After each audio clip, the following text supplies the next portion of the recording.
So I just recently bought the Sony FX30 and I paired it with the Tamron 11-20 f2.8 zoom ultra wide zoom lens. And right now I have my old Sony A7C with the 24-70 f2.8 art Sigma lens. Now this produces fantastic image quality, but the usability, the lack of 4K 60, the lack of active stabilization, the slow CPU, everything. I mentioned this in my 8 reasons why you probably want a Sony FX30. I'll leave a link in the description for that video. I definitely recommend checking it out because I go into detail between these two cameras and the menus and the little differences that really add up to make the Sony FX30, in terms of its usability, a very good camera candidate. Now, in terms of the optical qualities between these cameras, I'm going to try and compare the two. And I know this is going to be a very difficult job because we're using different lenses, different sensors. It's going to be, different colors and stuff like that. So I'm going to try my best to catch the white balance, the same aperture ratings. Like, for example, this is f2.8, but I'll take an equivalence with an APSC crop sensor and make sure that they're kind of equal. Now, in terms of all these tests, I shot them in standard picture profile, so no grading, no S-Log3 or anything like that. I don't have time for that. I got a main tech channel that I do reviews. So this is basically how I would use it in my run and gun studio setup in this tiny little apartment. So we got a behind the scene look, how I set the white balance. Now, one quick tip before we get into this video, it's going to be a little bit long because there's a lot of comparisons that I'm going to be doing. I really do recommend that you use the timestamps. The way I built the timestamps is that you can actually jump from frame to frame and actually do an A/B comparison between 3 cameras. And yes, you heard that right. It's 3 cameras. The camera I'm filming right now is the Sony ZV-1. I really like this camera. It's the way I rigged it out. Maybe I'll show a little video on how I rigged this all out. But in order to film these 2 cameras side by side, I had to use some crappier cameras in order to get that experience. So I hope you enjoy that. You can compare it to $1,000 camera or $800 camera in the US versus these 2 over here. So you get a comparison. So enough talking. Let's go into the comparison and the test, the stabilization and the optical quality and all that stuff. And please use the timestamps. I actually built a Premiere Pro plugin that helps me create timestamps, and I'll leave a link in the description for that if you're interested. But my timestamps I put a lot of effort into them so you can do A/B comparison yourself. So definitely use the timestamps. Okay, let's go into it.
So right now, I'm going to test the active stabilization on the Sony FX30, and this is with the Tamron 11-20 f2.8 lens.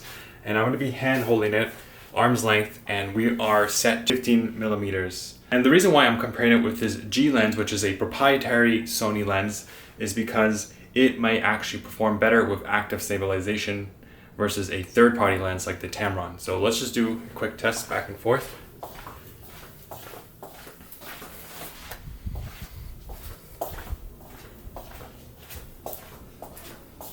And this is with active stabilization on.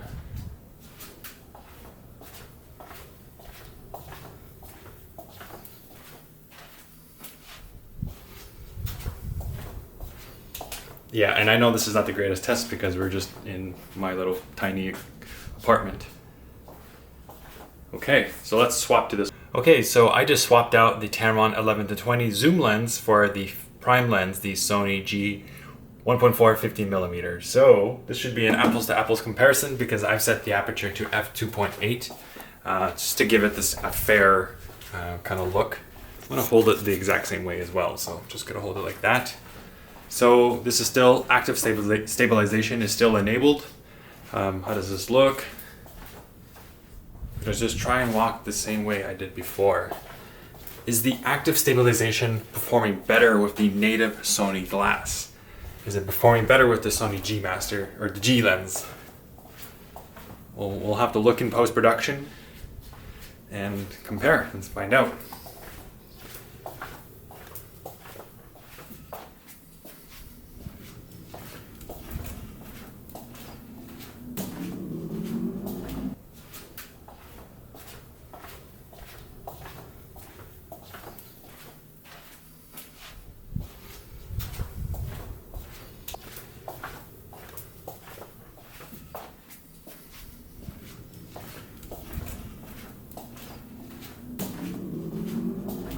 Okay, so those were all the tests and we have a lot to go through here. So I hope you formulated your own decision without any biases from my opinions on what you think is the better picture quality or the optics or whatever.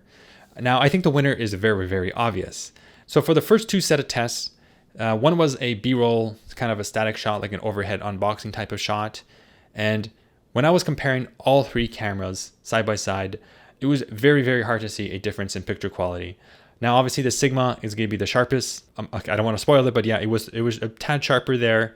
And what's crazy is that compared to the other tests where I compare my face, I found that the Sony ZV-1 was actually holding up in that test.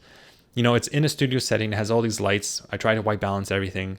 The Sony ZV-1, even though it has like kind of crappier colors, it still held up pretty well and it's quite sharp. So maybe all these cameras are very hard to detect differences when you're not using, like, say, the human face. Now, for the second test, I did a B-roll moving shot where I was just filming in 24 frames per second and just kind of testing the standard stabilization on the Sony A7C versus the active stabilization. And between those tests, I swapped in and out from standard to active for their respective cameras. So the Sony ZV-1, which does have support active stabilization, and the FX30, which also supports it.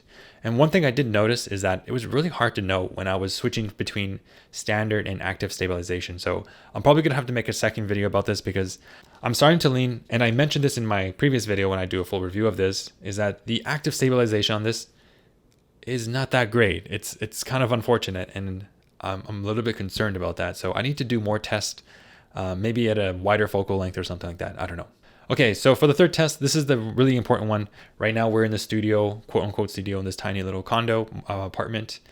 And I did notice that there is a major difference in the picture quality or the image quality between these cameras. So as you probably know, in my opinion, the Sony A7C paired with the Sigma 24-70 f2.8 art lens looks the best. And it's quite a no contest situation here. Now, straight in second place is obviously the FX30 with the Tamron 11-20. And then last place is the Sony ZV-1. In terms of the Sony ZV-1, it has really poor dynamic range, as you can tell. I actually had to do some editing. I had to raise the shadows in post, nothing crazy, to kind of match what it looks like, or the kind of the feeling of what it looked like from the other two cameras. The FX30 also had issues with dynamic range, it seemed. Like, for some reason, maybe I wasn't exposing it right, and that's probably the case.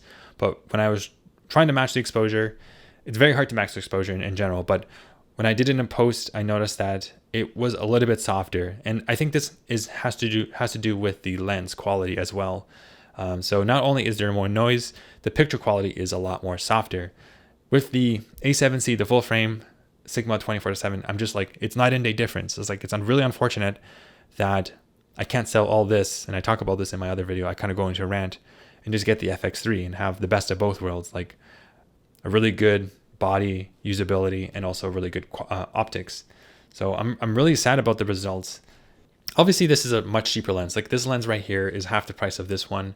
Yeah, it just, seeing the picture quality kind of hurts in some ways. Like you spent a lot of money on this body, the Sony FX30, but the silver lining in this situation is that it's far better than the camera that I'm filming with right now, the Sony ZV-1. It's going to be very hard for me to not grab onto this Sony A7C, knowing that every time I use the FX30 with this combination, I'm losing out on optical quality. And obviously that's just one of the aspects. Obviously you're going to lose the depth of field, the background blur, the bokeh with this full frame sensor. So it's a little bit unfortunate. The face tells it all. Now let's move on to the next test. In this test, I compare the FX30 against itself, except 4K 30, 4K 24 frames per second versus 4K 60. And I'm very pleased to know that the 4K 60 isn't too soft. It's slightly softer because probably I had to increase the ISO because I've increased the shutter and I didn't have enough light in the scene. So there's a little bit more noise, but I'm very happy that the 4K 60 is quite crispy. So yeah, you tell me what do you think in the comment section if the 4K 60 was obviously a lot more softer. I didn't think so. So it looked good to me. And for the final test, I kind of just did a walking test in this tiny place just to confirm something. I was really concerned that some folks on the internet were saying that, oh, you got to use a proprietary Sony lens in order to get the full benefit of active stabilization because it just doesn't work very well on third-party lenses like the Tamron. And I'm happy to report, based on what I saw, even though it wasn't a very scientific test, I didn't have the two cameras side by side. I found that the active stabilization did no better on both cameras. The sad part about the story is that the active stabilization in the FX30 isn't looking that great, and I probably have to do more tests to confirm this because so far I haven't been super impressed, which is very depressing, especially as active stabilization was one of the main reasons why I upgraded from the Sony A7C. So in conclusion, to wrap up this comparison between the Sony A7C, ZV-1, and the FX30, it is obvious that, an art lens, they brand this as the art lens, the Sigma 24-70, is going to look so much sharper. Also the colors, I just want to quickly mention the colors did look a little bit nicer.